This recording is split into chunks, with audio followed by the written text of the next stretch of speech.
to you everywhere you're listening to me from at this very moment. You're welcome to the 16 days of activism on Women Radio 91.7, Nigeria's only radio station for women and their families. And just like we started yesterday, we dived into conversations, that would help us understand digital violence against women and girls, most importantly, and I mentioned earlier that we'll be bringing 16 different organizations who believe so much in the work that we're doing at the moment.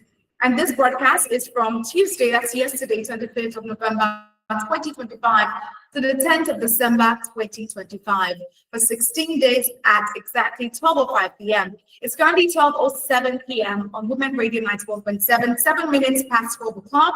And we're here again to have another conversation with another organization doing great work when it comes to, eradicating violence, eradicating digital violence for women. And I must let you know that digital spaces were created to connect us. But many times, millions of women and girls on these spaces, they have faced fear, they have faced harassment, they have faced various kinds of abuse just by being on social media. And this is one thing we want to eradicate by this campaign. On today's episode, we're focusing on ending digital violence, why it matters, what we should look at, what it looks like, and how we can protect our women and our girls. And joining me today is Barrister Gladys Emmanuel from the Tabitha Empowerment Center. Good afternoon, Barrister. You're welcome. Good afternoon. Thank you so much for having me. It's such a pleasure to have you here. You're doing such a great work at Tabitha Empowerment Center. And I'm really, really happy that you are one of those people who believe so much in ending digital violence, especially for women and girls. All right, so that will take me to my first question for today, and that is, as an organization working to protect women and girls online, what specific programs or interventions do you provide to support survivors of digital violence?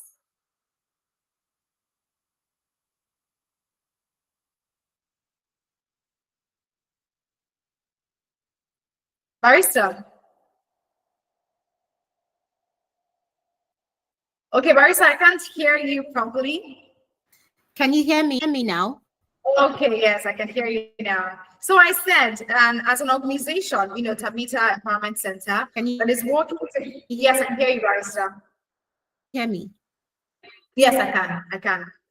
Perfect. So as your organization, working to protect women and girls online, what specific programs or interventions do you provide to support survivors of digital violence? So at Tabitha Empowerment Center, we are a women-led organization. So it means that most of our interventions are usually women-centered and children-centered. And we have designed targeted interventions that are also practical to protect women and girls from gender-based violence, including digital violence, and equally respond swiftly to this abuse. One of our key pillar projects is our work around a particular project or intervention known as the Girls Vanguard Program. Now, the Girls Vanguard Program was born out of the need to provide skills for girls, especially those at grassroots communities who ordinarily would not have access to these skills or knowledge, say, for an intervention of the sort. So we flagged off at a community in Abuja known as Jukoi community with 30 girls from ages 9 to about 22. And this particular project is endorsed by the Honorable Minister for Youth and Development through the SSA gender at the ministry. Now, with this particular intervention, we are looking at building the capacity of girls, building the agency of girls around digital literacy and other skills such as communication skills, because they both go hand in hand, and of course policy advocacy, because if we're talking about eradicating or eliminating digital violence, we also need to look intently at the laws that we have. Yes. So with this particular intervention, we have the girls learning about digital literacy.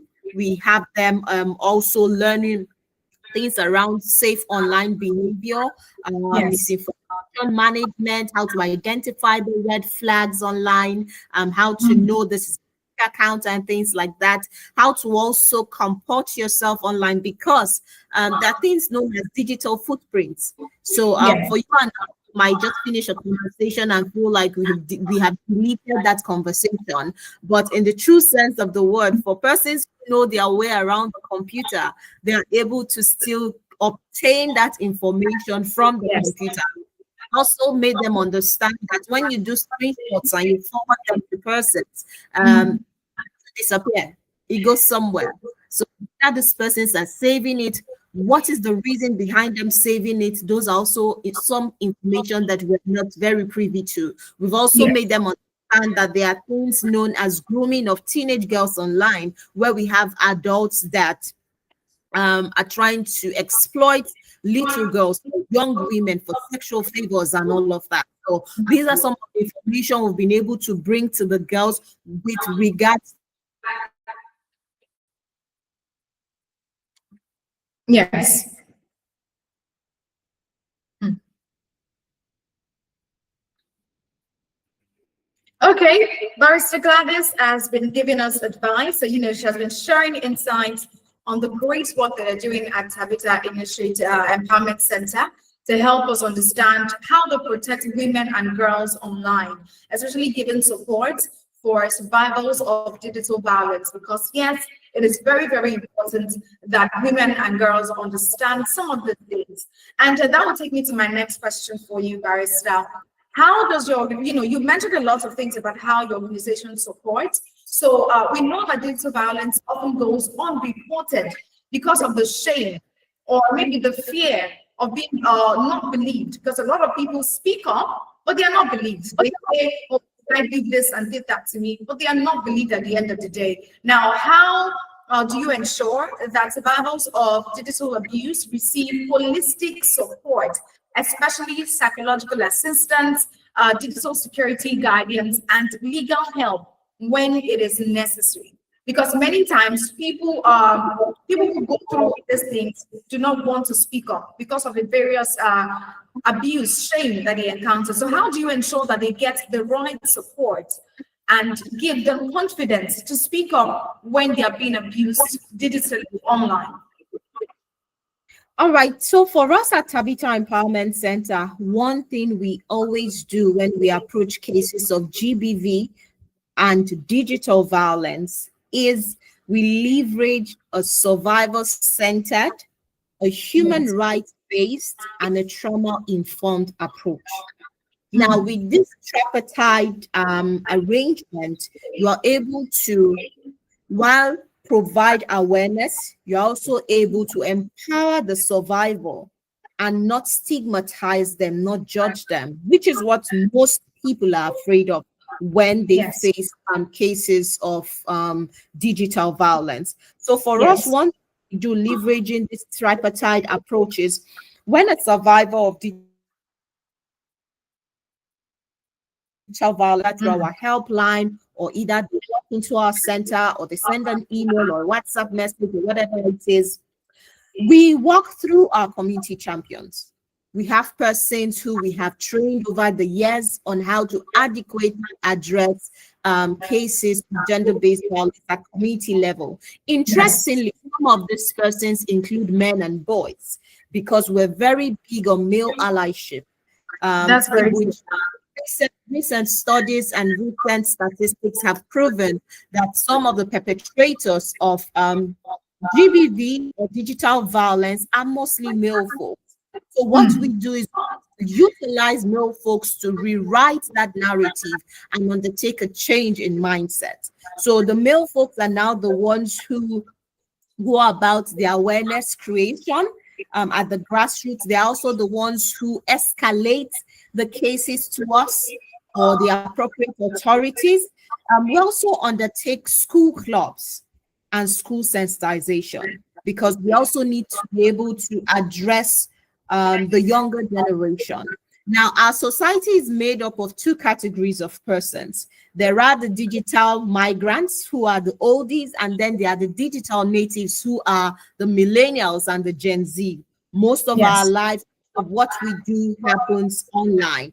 So there is a need for us to be able to fully equip them at the school level, or even if they work in, or even if we're going to undertake a partner referral. One thing we also do is we ensure that they receive this comprehensive support to be able to address their emotional, digital, and legal needs.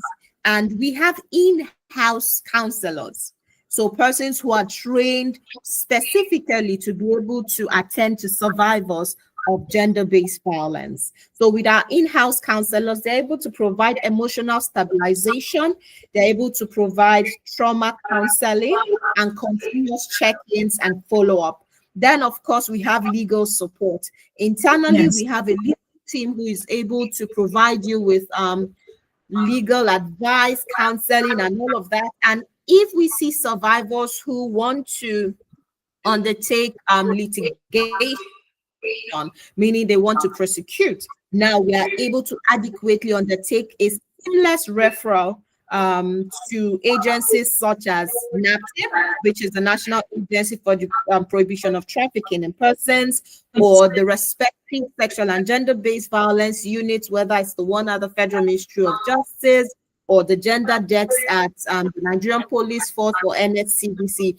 We equally work hand in hand with civil society partners and survivors, because Tabitha is a member of the SGBV, which is Sexual and Gender-Based Violence First Response Team in Abuja. So we have access to a wide array of partners who are able to also assist with the work in the event that we are not able to undertake certain services, depending on the need of that particular survivor. Because when a survivor comes in and we do our needs assessment, one thing we do is we try to tailor the services that will be given to that survivor based on what they want. So we try as much as possible to empower them, to ensure that they are able to make decisions for themselves.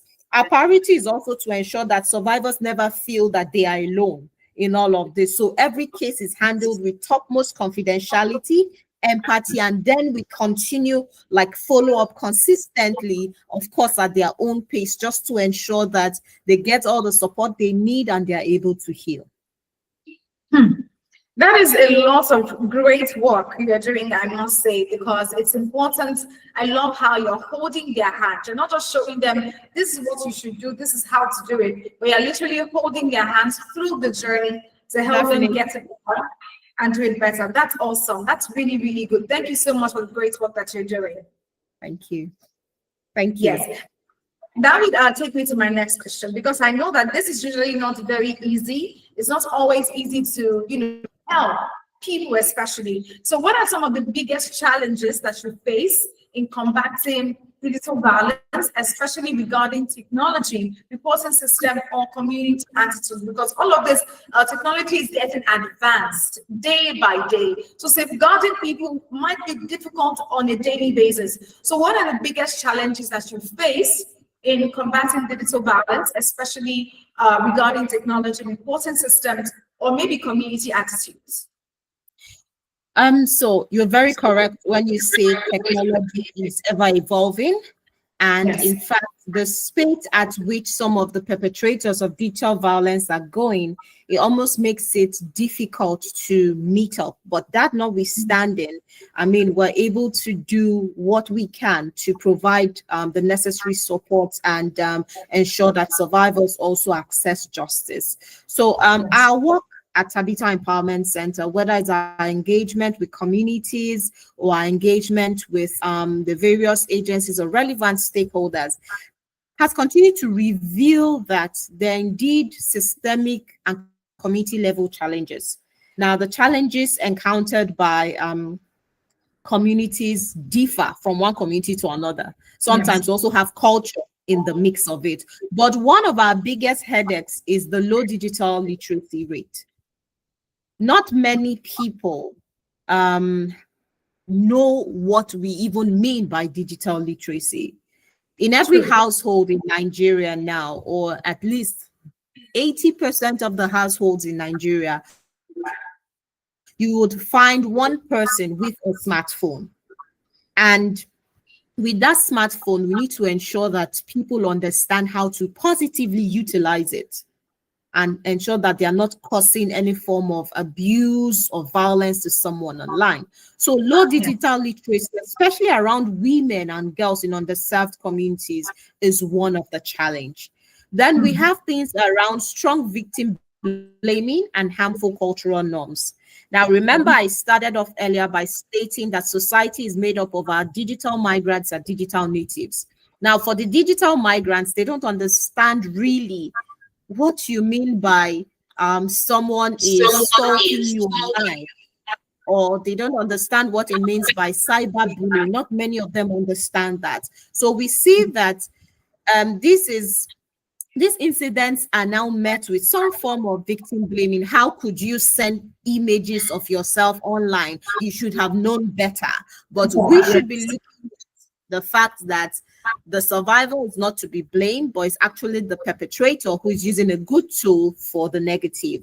So with these norms, they discourage survivors from even reporting abuse at all.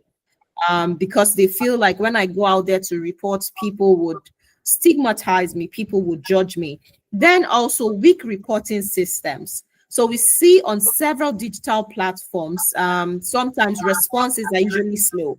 Take, for instance, something happens to my Instagram handle and I want it resolved. If I click that button which talks about review the decision being made, we know how long it takes. Yes.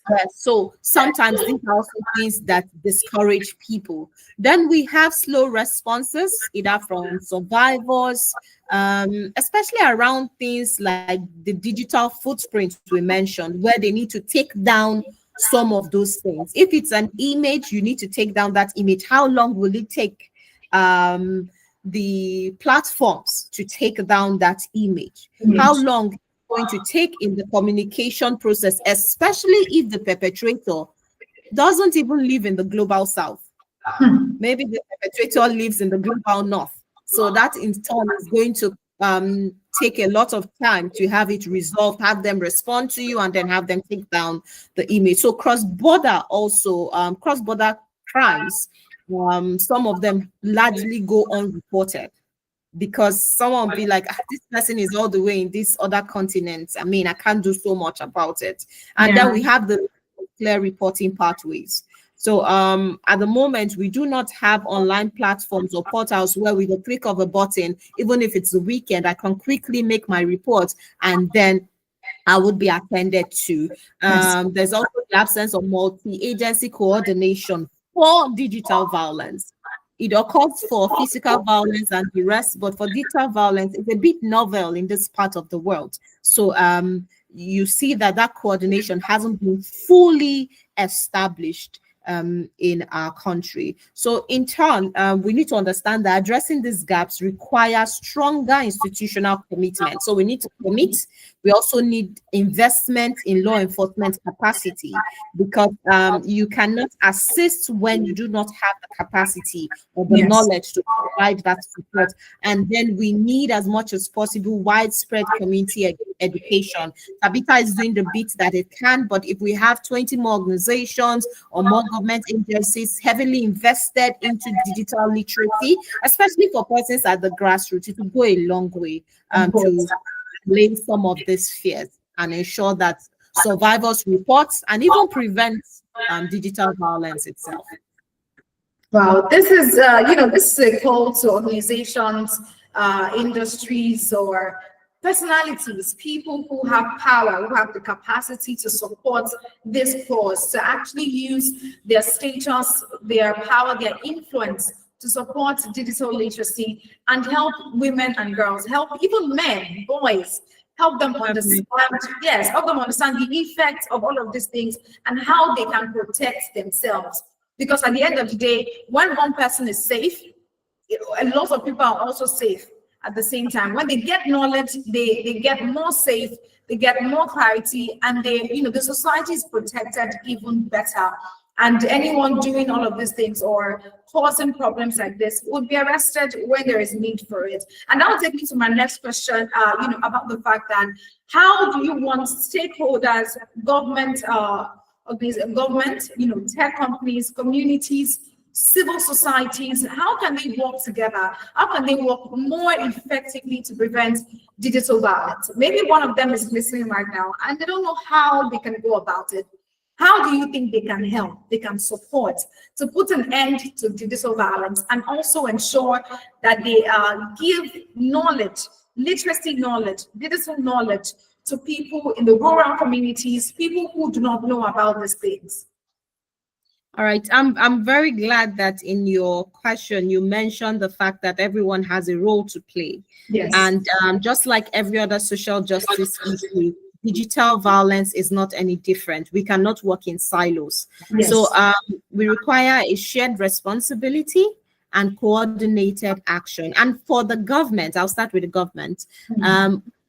What they can do is through agencies such as NICTA, you can strengthen legal frameworks. But in addition to strengthening this legal framework, we also need to ensure that gender is placed at the heart of these legal frameworks. The reason is if we don't have that gender lens reflected in this legal frameworks, it will be like every other framework, not recognizing the fact that women get the hardest hit, women and girls, when it comes to digital violence. Yes. And they also need to provide survival-friendly services. It's very important. Not just any type of services that has the survival at the center of everything that is being done.